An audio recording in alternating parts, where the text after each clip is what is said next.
There you go. All right. Well, people are joining. We're going to go ahead and get started. So, welcome everybody. My name's Tony Lael. I'll be a little bit of a moderator today, although sometimes I won't be able to control Grant and Andrew. We'll just let them go. But what we're here to talk to you about is a really important conversation, and it's around weaponized AI and how that impacts your business security. And we'll get into a lot of it. So we're going to talk a little bit about what it is, and it's here, and we actually have a really, and this is probably going to be my favorite part of the conversation, a real live case study that we'll go over. And then, of course, one of the important parts is what can your business do about this stuff to safeguard your security. We'll have a little session about a Q&A session where Grant and Andrew will both be available to answer questions.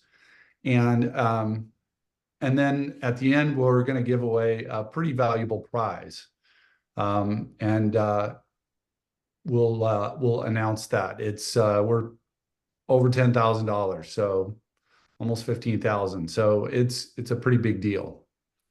So let's get started. What is weaponized AI? I couldn't help myself, Tony. Now, so I had to use this because this is what a lot of people think about when they talk about weaponized AI. It was either this or it was some picture from the Matrix with Neo bending backwards, but that's not what we're talking about today. But it's not too far off, unfortunately.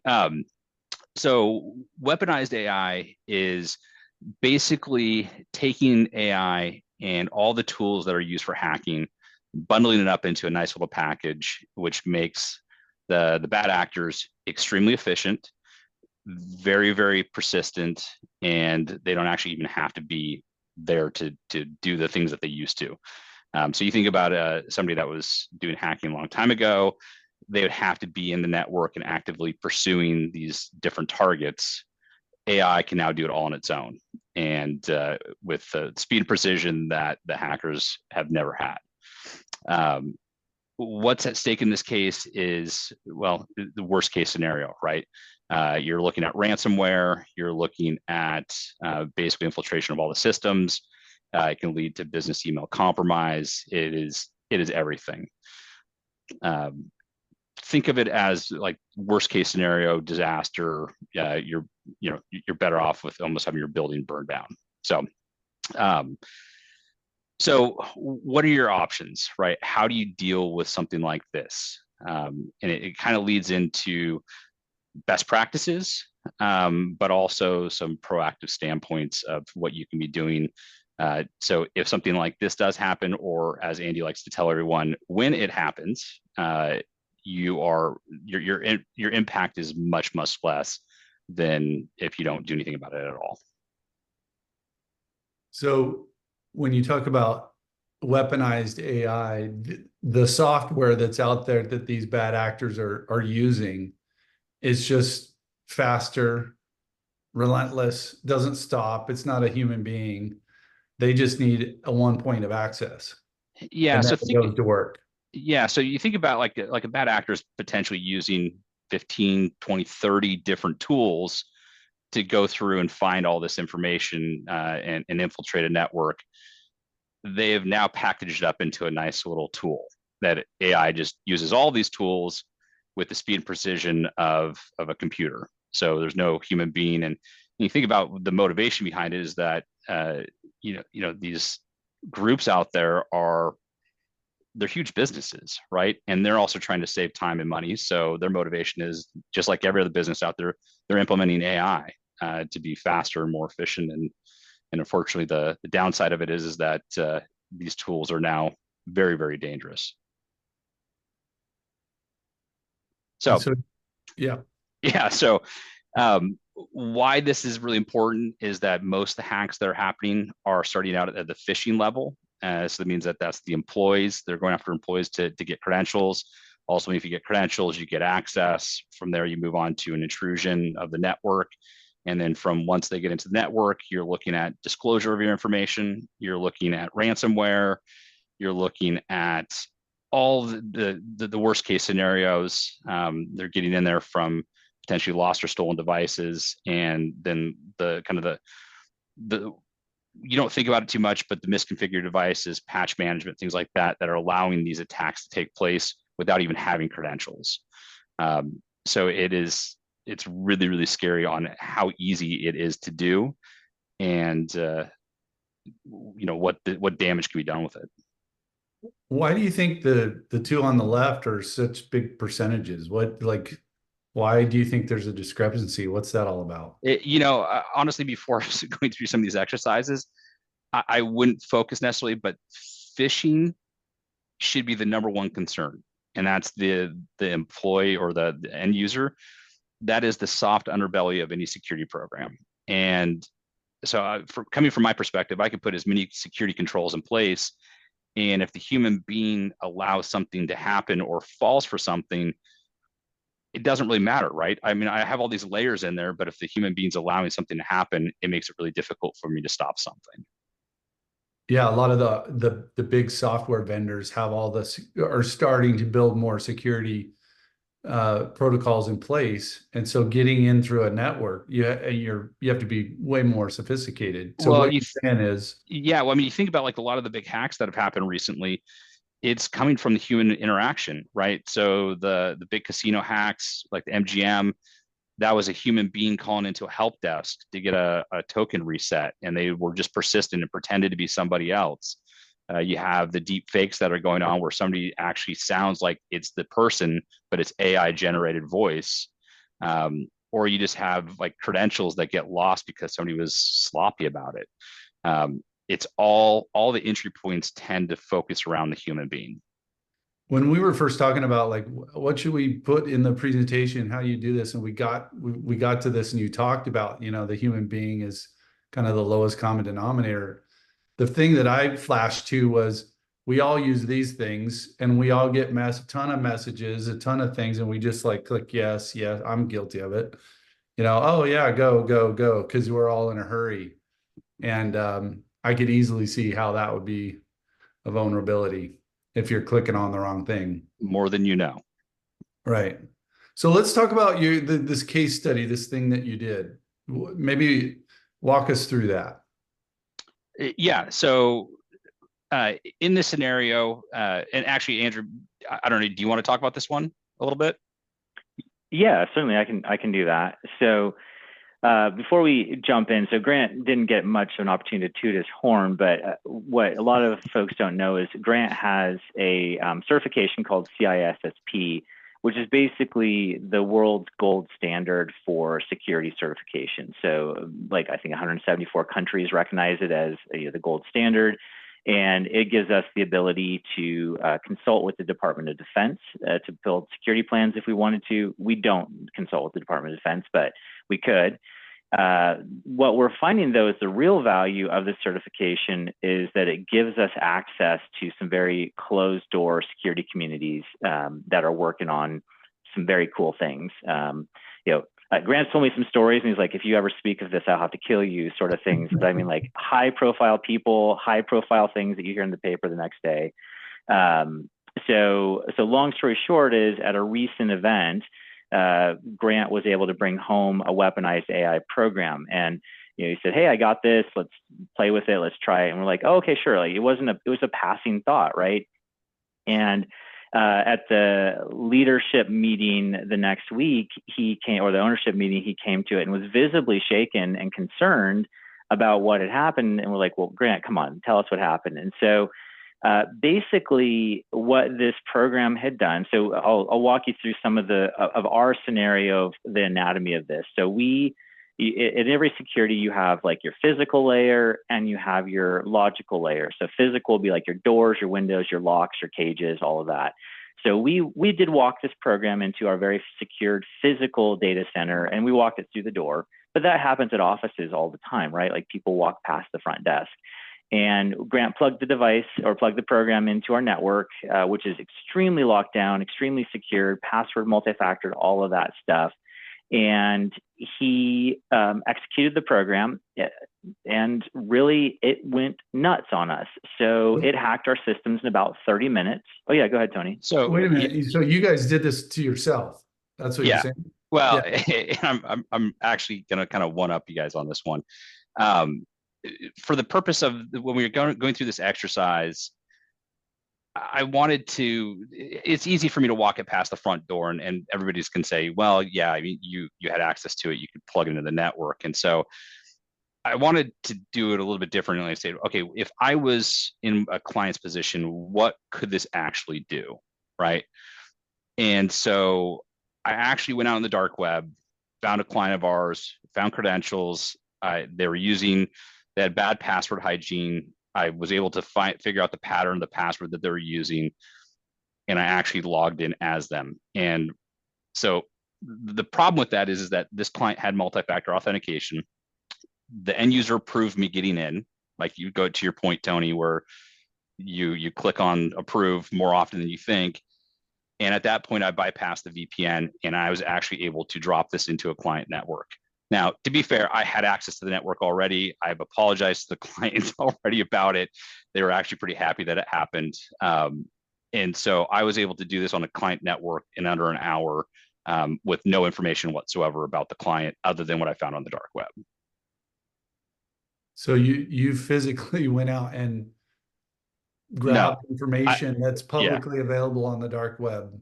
Yeah, and with a little bit of social engineering, understanding, I was able to figure out what the password was and get in. For one of your clients? For one of my clients. Yeah.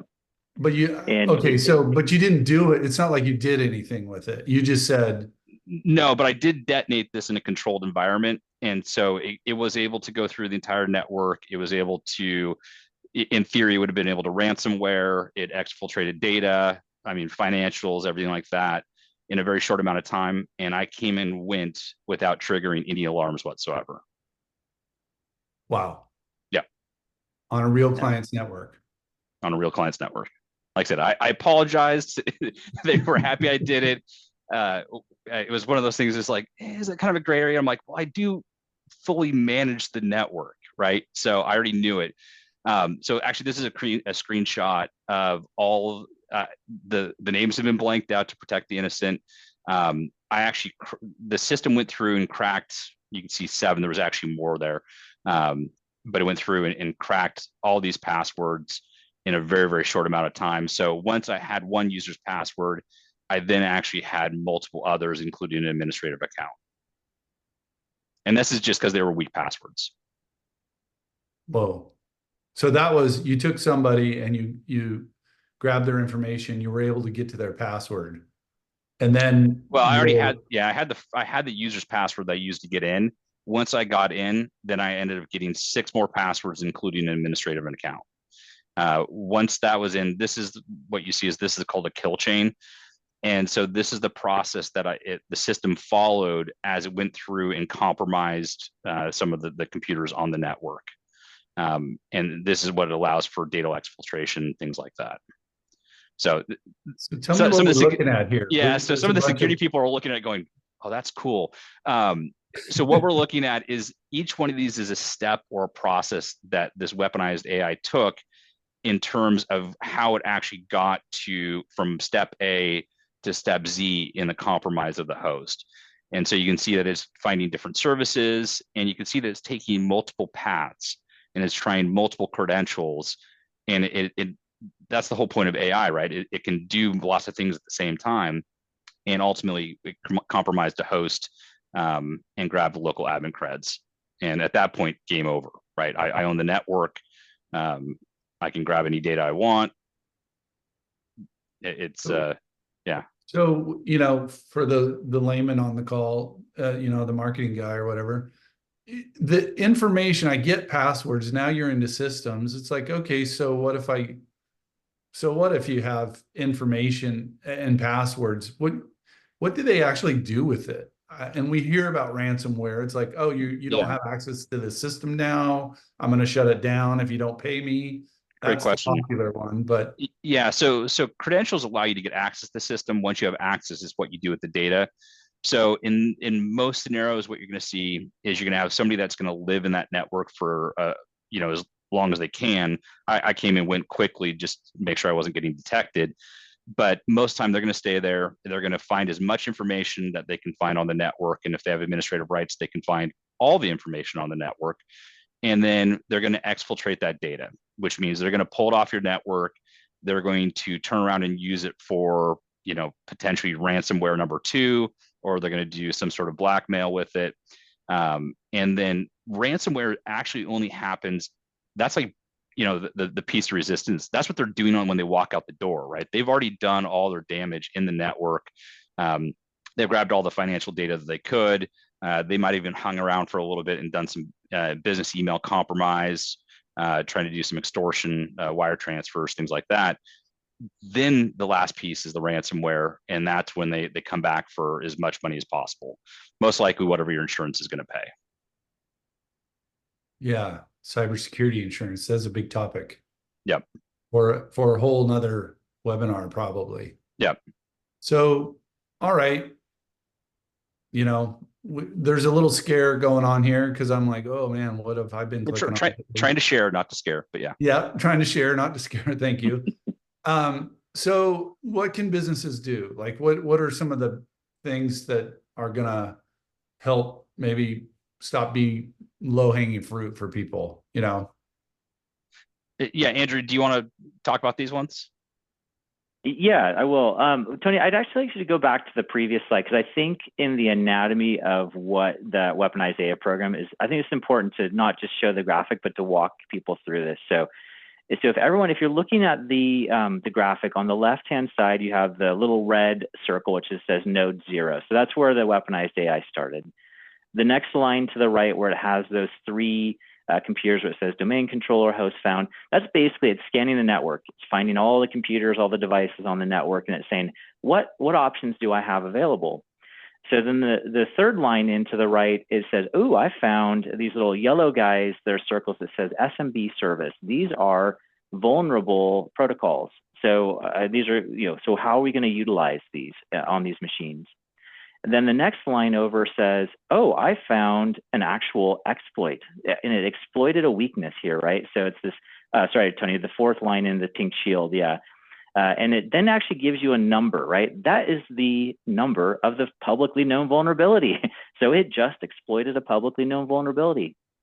It then went on to find another vulnerability. So if we go to the line 5, the top one up there, yeah, where it says, I can't read the little thing green book, but basically it found another vulnerability, and then it digs deep, right? So it takes the vulnerability, it goes right next to that, and it says it discovered a credential with that NTLM hash, and then it says it relayed the credential, and then it says, I've compromised the host. Bam, I got your password, I got in your computer, I'm good. And then it continues on. I think it's important to point out that if you look at the timeline, 17 minutes and 15 seconds. That it had the network. And the scope of this is like, although this is one small segment, it was doing this simultaneously on every device that it discovered on the network, right? So whereas a human could work through this one computer at a time, this program was doing 20 computers and 20 network devices at the same time, simultaneously cracking the egg on every single one of them. And then it continued on. It found more vulnerabilities. So we got the far right-hand line, and then we see at the bottom it found a local admin credential. And after that, game over, right? That computer is now owned. It's got a credential it can probably reutilize. And so what happens is the Weaponized AI takes that little nugget of gold, and it goes back to the starting line, and it rescans. And it then checks for everything. It says, does this admin credential work on you? And everyone says, yeah, it does. And so then it exploits everybody. And so this is where the speed and the power of this thing, and this is why we're nervous. If it was just normal people hacking, they've got, unfortunately, one track, one thread minds, right? We can only do one computer at a time. Doing 20 computers at a time, or 100 computers, or hundreds of thousands of computers at a time, and getting the same results, that's where the problem is that it's so magnified. It can happen so fast. As we were talking our way through this, first, I usually have a slide for this, but it's like the 7 stages of denial. But this is the 7 stages of weaponized AI. The first one is panic. The second one is not my fault. The next one is how do we get around this? And so as we were extrapolating this out, we realized, okay, it's going to be okay. We're going to work our way through this. But what we realized is that when weaponized AI starts to really get used, it's going to spread across the globe like wildfire. And it's not going to be just like one or big, couple big companies. It's going to be like entire swatches of the planet get taken down by these programs. And then it just happens over and over and over again. So, from a preservation standpoint, we don't want to have all of our customers down on the ground that we have to help pick them up at the same time. We just don't have enough resources to do that. So our first goal is, okay, how do we educate everybody on what's coming? How do we start to batten down the hatches and reinforce the battlements so that we can be prepared? So I'll have you switch to the next slide and I'll talk about that really quickly. Just before you get into it, I mean, that was the genesis of this whole webinar. Is you guys went to a conference, found this stuff, tested it, said, oh my gosh, we need to start telling people what's out there so that we can make sure they're more protected. It's almost like should be a community service announcement on the TV. Yeah. And if it wasn't like literally us showing like attack scenarios against ourselves and a customer, we probably would make it public, but that's part of the problem. Yeah. So we'll talk here about what businesses can do, but I did want to talk kind of through that 7 stages. We'll talk about the stage where we calmed down and we said, okay, what's happened here? And like Grant mentioned, is AI is not like using matrix level supercomputing. It's doing nothing that's novel or unknown. It's just leveraging tremendous amounts of horsepower and multi-threaded processing so it can do a lot of things at the same time. And when you look at it from that standpoint and you look at what it's attacking, which is publicly known vulnerabilities and exploiting human weaknesses, basically, those are both things that we work with on a daily basis that we already have tools to combat. And so we began to develop so internally, we've been working on this now for several months to like shore up our systems and make sure that we understood how this all works. And so we're going to talk about those techniques with our staff. But I will tell you, actually, the weaponized AI, we've had new management techniques, new security techniques that we're developing that we're seeing that we know will be effective in combating it. So in this slide, the first thing it says is strong passwords and multi-factor.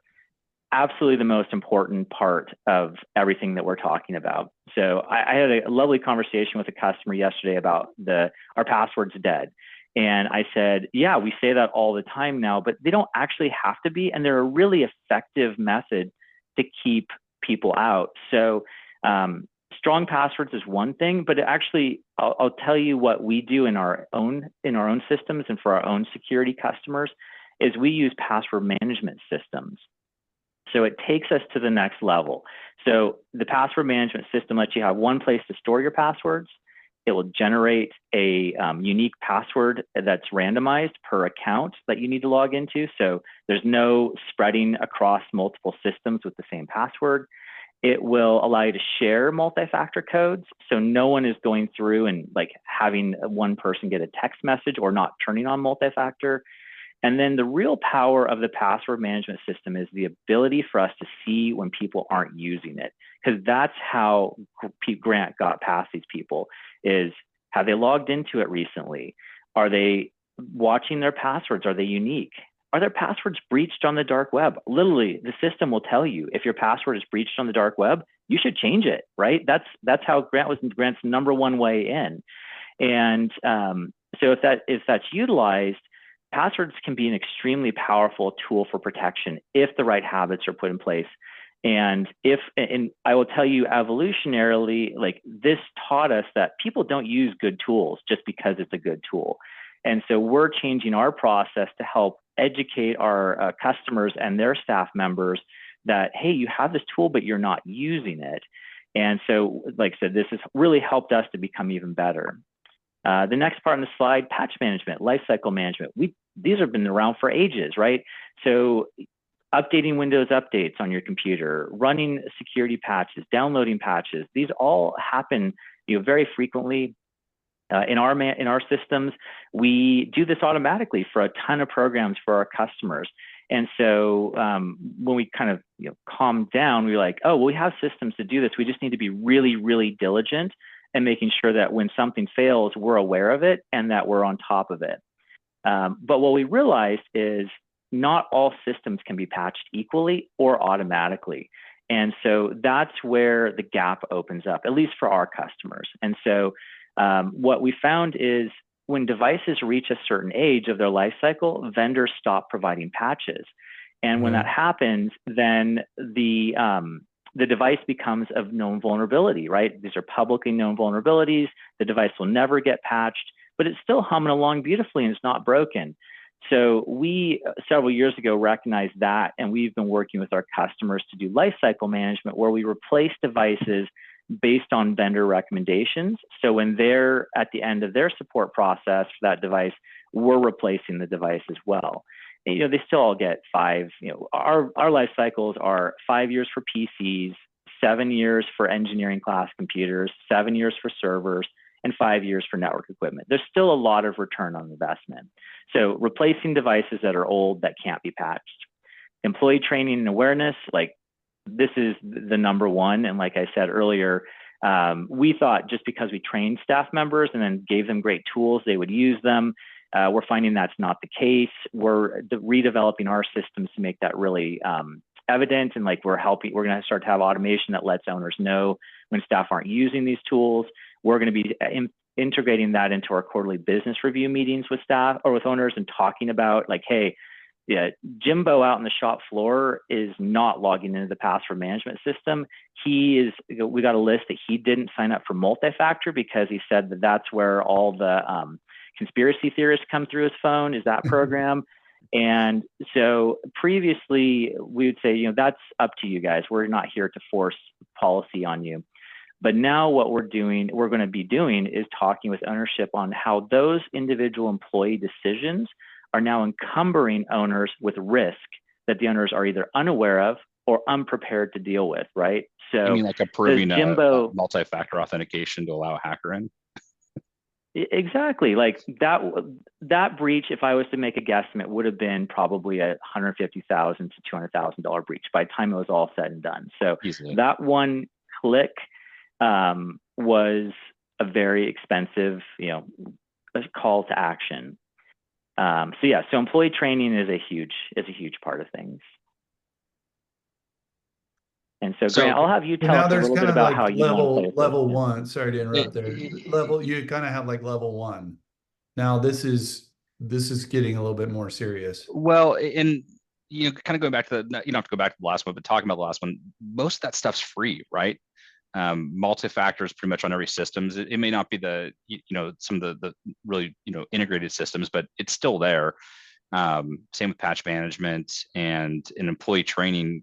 A lot of that stuff's either free or really inexpensive. So that start with that. The next part is doing autonomous testing, right? Taking some of these tools, going through the network and testing and finding out if something does happen, and not if, it's actually when. You have to have a mentality of assume breach, right?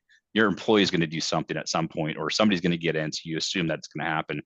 What kind of damage happens is really a good piece of knowledge.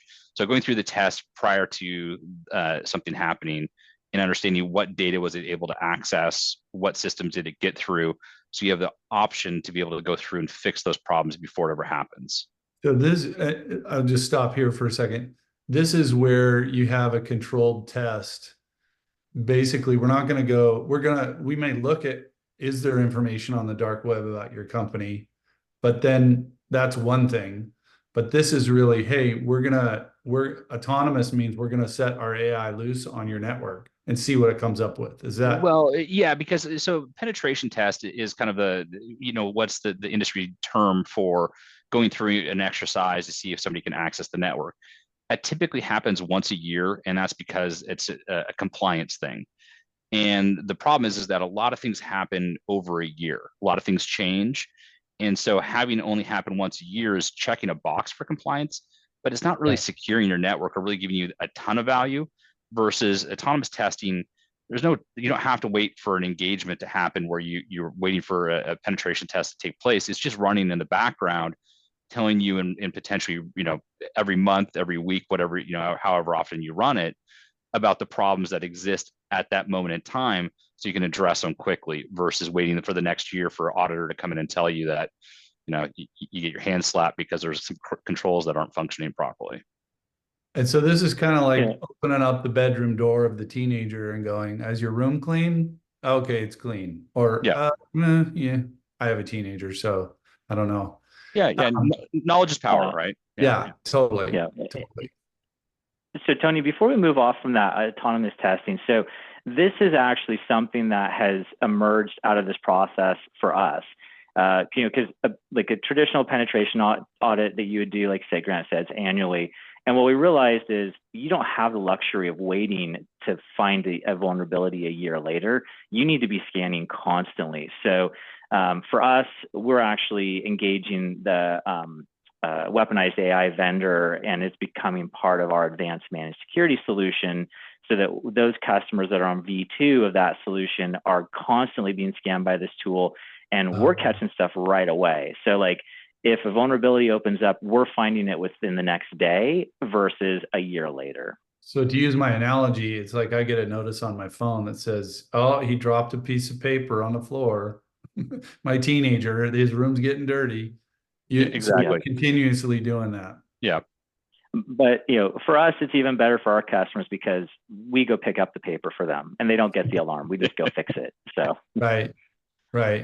Well, you bring up an interesting point there too, because on one weird way, if your client's networks were broken into or hacked, you'd actually make more money by cleaning, by having to go fix it all, rather than being, have a way to maintain visibility on it. So I guess that's where I come from. The other side of it is that in some of these cases, if a client gets hit hard enough, they're not a client anymore. They're out of business. And so I guess I come from the selfish side. I'm like, I like to keep my clients. And so, because that's what provides revenue, right? So, making money on incident response, that's kind of like, it's not something you're looking to do. It's not a large part of my revenue model. However, supporting clients is, and so no client, no business. So that's my selfish side of it. Well, and you guys have the what I like to call keep it clean gene. Yeah. Getting things messy is not in your culture of your business. So I get what you're saying. We're too Norwegian for that.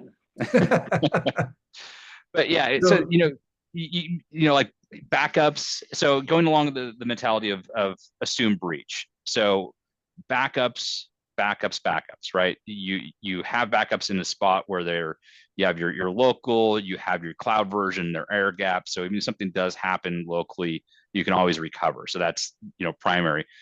One of the things that cybersecurity insurance people don't really think about is that even if you do, like, oh great, I've got cybersecurity insurance, I don't have to worry about the rest of the controls. And the problem is that your company is going to be down during the time of recovery. And so you want to be able to make sure that insurance policy is in place to be able to help offset the revenue loss that you may incur. And also, any sort of bad PR that might take place. There's a lot of things that need to be in place. If you go along the whole path of assuming breach, you kind of want to have every box checked, right? And so it's just like a security control. You have layers and layers and layers, and cybersecurity insurance being the last thing that you want to use, but it's a definite necessary evil. So when you say assumed breach, you mean knowing what's going to happen if a breach occurs? No, even more, just assuming that it's going to happen to you.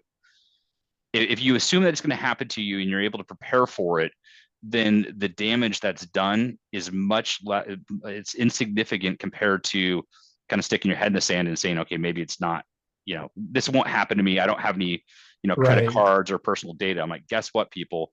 They're going after your payroll. They're going after your transaction with your vendors. If you have a business that has money, that's what their target is. It's not, nobody cares about credit card numbers or social security numbers anymore. It's pennies on the dollar in the dark web. So, and and this doesn't happen overnight, right? This takes time. There's a lot of companies that this might be years, but you just get a reasonable plan in place. You take some steps forward, and you get buy off from ownership and management, and saying we need to do these things over a period of time, set some goals, and start doing some of the things. I mean, it's not, you don't have to fix it all tomorrow, right? Yeah. It just doesn't work that way, but you just have to get a plan in place and start moving forward on it. So if you're not doing anything now, do a little bit. And if you're doing a little bit, do a little bit more. Start somewhere. Yeah, exactly. Yeah. Exactly. And start by patching and managing passwords and training your employees. That's where you got to start. Honestly, I think after this exercise, I've kind of turned my focus towards the employee and the training, because think about it. If the password wasn't, if there was some good password hygiene that was being used and the employee didn't let me in, none of this would have ever happened, right? And those are both employee problems. That has nothing to do with anything other than nothing technical. It was easy to have them let me in. Right. Well, okay. So we have a little bit of time here. We've given you kind of what AI is. We've totally gone over our time, but I know. But thanks everyone for sticking around. Yeah. Which I guess is a good sign. Maybe we're entertaining. I don't know. We still have some people out there. So if you have a question, there's a Q&A kind of chat thing that you can ask it, or ask us.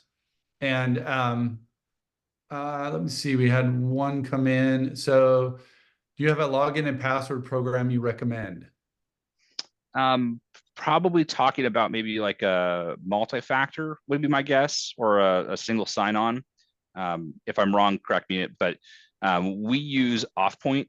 It's a WatchGuard product. I really like it just because it's a really good price point, has a lot of functionality. There's a lot of other tools out there as well that do the same thing. You just kind of have to find that not every environment's the same, right? So you're going to have some tools that integrate with others. And so it's kind of a case by case basis, but we found that Offpoint works 99% of the time across the board for all platforms we want to integrate with.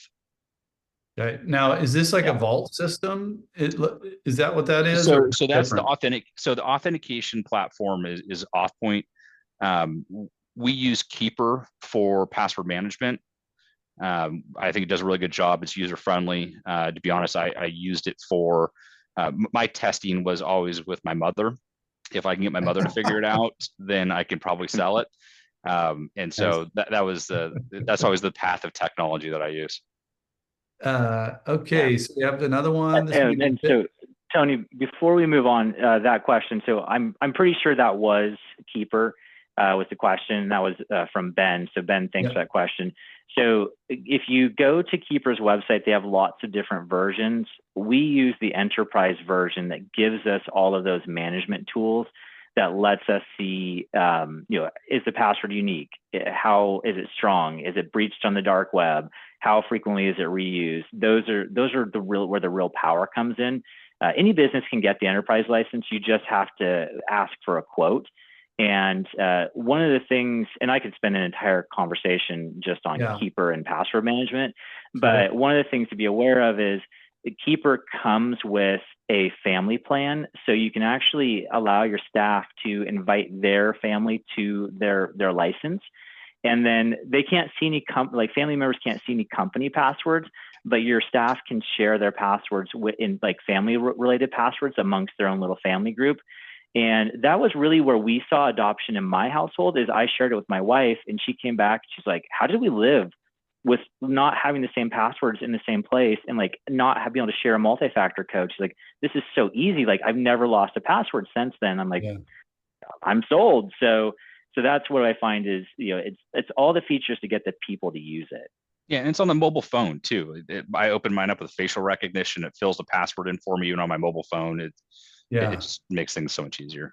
Well, I know you guys love talking about passwords, but there are a few more questions. So this may be a bit off topic, but can you explain why an attacker focuses on a payroll rather than going to the credit cards?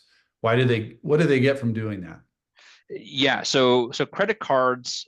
Keep in mind, you have multi-billion-dollar industries that are trying to track credit card transactions, and so they're pretty astute to that type of uh, a bad actor.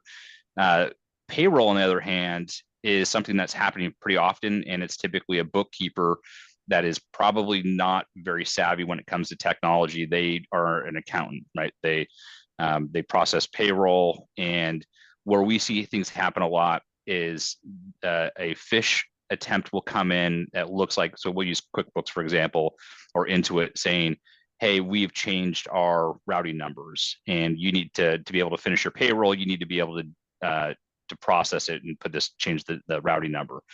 And so we've actually seen that happen before, where paychecks go off into another account and that money's gone. It's overseas, instantaneously. Yeah. Lots of different types of scenarios, lots of different types of attacks that happen that way. But it's money that is not basically secured from all these, like the big banks have all these financial tools where this is, kind of sitting in your bank account. It's just cash that's flowing, and it's easier to get to. Yeah. Got a question from Scott. Any recommendations on 2FA for domain admins? I'm struggling to implement this. So that's kind of a two-part question. So 2FA for domain admins, basically you have 2FA, you have a single sign-on platform like we talked about, like WatchGuard with AuthPoint. And Scott, we can talk about it. You probably want to start looking into doing like just-in-time accounts as well, to remove the administrator account altogether until you need it. I don't know if that necessarily answers your question, but I could sit here for another hour boring people about administrative use. So yeah. Another question from Anthony. I assume this is about Keeper. Is the license based upon organizational size? No. I think minimum buy-in is 5 seats, if that. So obviously you'll get pricing discounts the bigger you get, but you can start buying licenses at I might even be able to do one. I have to go back and look. Got it. Rachel, we are having an ongoing discussion about scheduled password resets in our company. One person is trying to make the point that Microsoft says, don't worry about changing passwords, just make stronger passwords. Do you have opinions on scheduled employee password changes? Great question. So I do have an opinion. So, the 90-day has been bred into the public for a long time, and it actually makes the password weaker, because human beings at that point are now, you're going to put a character at the end of it. You're going to put like a $sign or an exclamation or a number or something like that. And that pattern is going to continue every 90 days. So I actually use that exact technique to breach that account. Was that I saw a pattern, and it didn't take me very long to figure it out. I'm more along the lines of like 180 days. I mean, you want to change it every once in a while, right? But every password should be unique across every account. Longer is better, because you saw in the screenshot where we breached all the accounts, those passwords were 7-8 characters. It breached accounts in like 7 minutes. So longer is better. Complexity, no complexity. I won't get into the actual scientific side of it, but actually stating that you only have to use complex passwords actually makes it easier to breach the account. It's kind of counterintuitive. So the key is longer is better. 180 days or assumed breach would be when I would change that. And I'll add to that too, because we get customers come back to us and they say, you guys are telling us one thing, and then the security auditor is telling us another thing. So what Grant's talking about are like cutting edge emerging. Yeah, they are. Grant's talking about cutting edge security techniques that actually secure a customer or an entity, right? Like the security communities are looking to secure and prevent a breach. Auditors and security frameworks that you might download for compliance purposes are working off of like old standards that have been time and tested, but they've not updated yet. And so actually, Grant was saying, NIST, the new version of NIST 853 and other ones, they actually do talk about that it's no longer 90 days. It's just length is better. Yeah.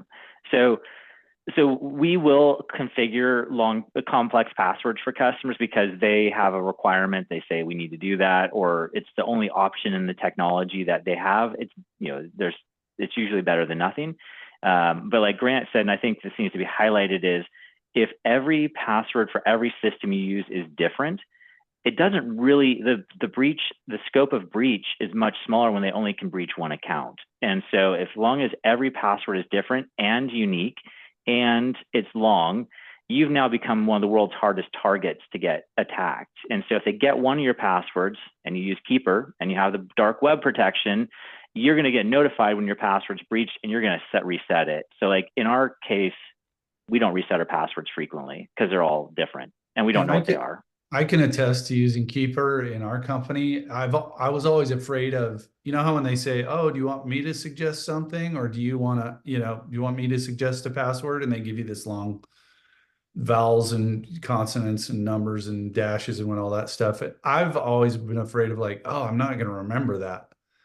That all goes away when you have a program like Keeper. Are we getting paid by Keeper for this promotion? I was just saying, you guys are sidetracking this conversation. I'm like, I like the product, but I need some promotional, send me some swag at least. Should we have a Keeper webinar? Yeah. Yeah, right.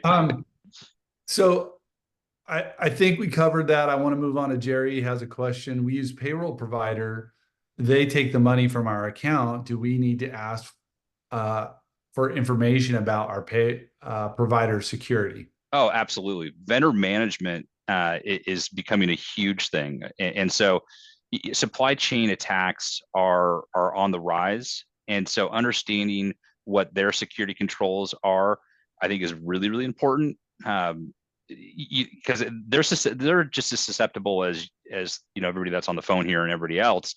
If they're not training their humans and they don't have the controls in place, yeah, I mean, they can get hit too. I can't speak to, what the liability is of them, processing the payroll, but I would definitely ask the question whenever anytime you work with a new vendor to get what their security policy is as well.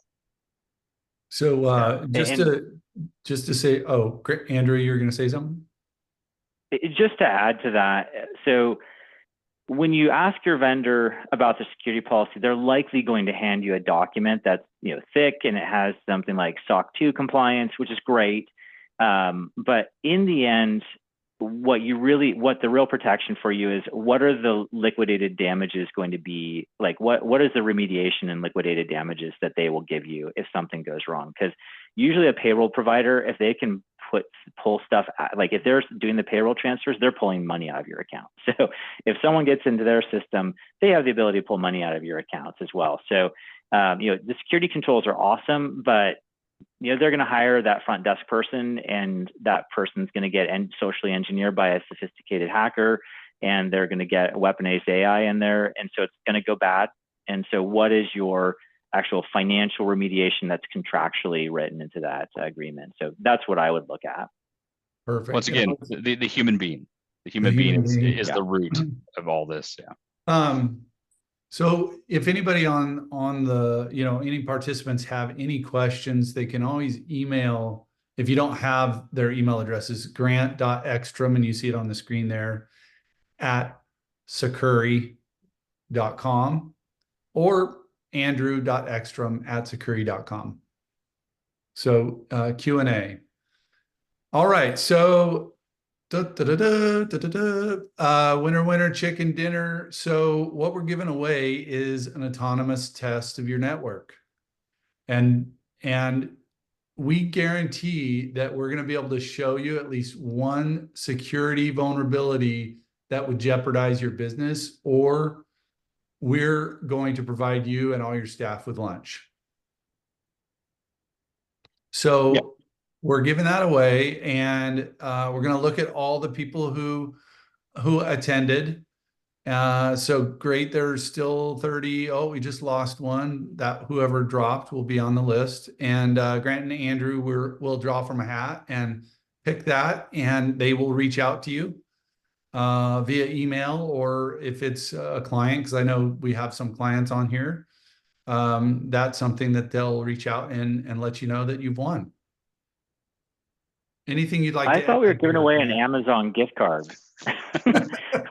When does this come on? Like, I was thinking $50. Now, proof's in the pudding, right? You know, if we're, I think that the amount of time and effort that, well, actually, I mean, it didn't take that much last time I did it. So I guess, you know, an hour is not too much of my time, but no, I mean, we've got to show people what this thing's capable of, and show that, you know, that there's things that can be done today, not tomorrow, about protecting their business. So I figured it was something that it was a good gift to give away. Totally. And so I just want, since I'm the contract reader of the group, I just want to set a caveat.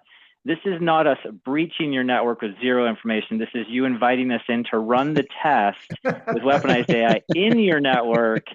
And if we don't find something, we'll take your staff, we'll cater your lunch for your staff, but it's not us necessarily breaching your network. No, that's a different type of engagement. Yeah. There you go. Okay. There you go. Well, that's good to know, Andrew. Also good to know that you're the contract reader.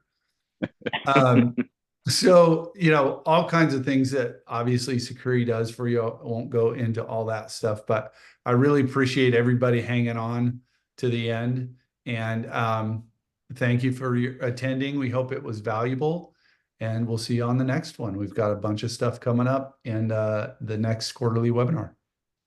Awesome. Thank you, Tony. Thanks, guys.